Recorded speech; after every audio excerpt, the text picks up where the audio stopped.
DJ DJ Rupesh Raj Basantpur चौक सनी कुमार। लड़ल जब से नयन रही ले बेचैन खाना पीना कुछो न भावे। लड़ल जब से नयन रही ले बेचैन खाना पीना कुछो न भावे। भौजी रे एगो लईकी सपनावा में आवे। भौजी रे एगो लईकी सपनावा में आवे।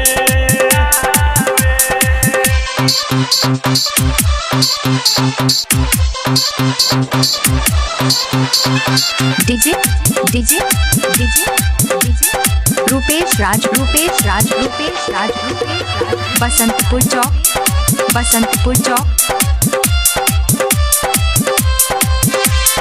माँ संगीत महल रिकॉर्डिंग स्टूडियो सड़ैया। देखी सपनावा तो लगे हकीकत खोली ले आँख दहु रहे निकट पर।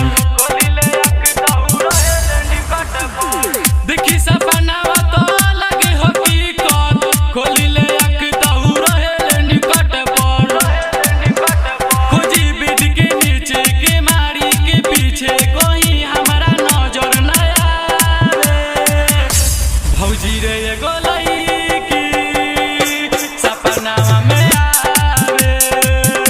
भौजी रे एगो लईकी सपनावा में आवे।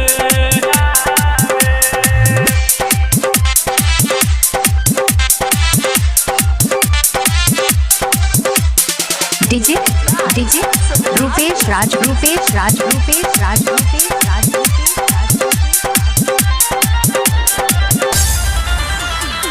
लगे कि मार लबिया उमतिया ओके में नाच हरदम ओकर सूरतिया। ओके में नाच हरदम ओकर सूरतिया। लगे कि मार लबिया उमतिया ओके में नाच हरदम ओकर सूरतिया। सुन रोहित सरजित भइल बुरा हाल अब त मनीष राजा बुझाता। भौजी रे एगो लईकी सपनावा में आवे। भौजी रे एगो लईकी सपनावा में आवे। माँ संगीत महल रिकॉर्डिंग स्टूडियो सड़ैया।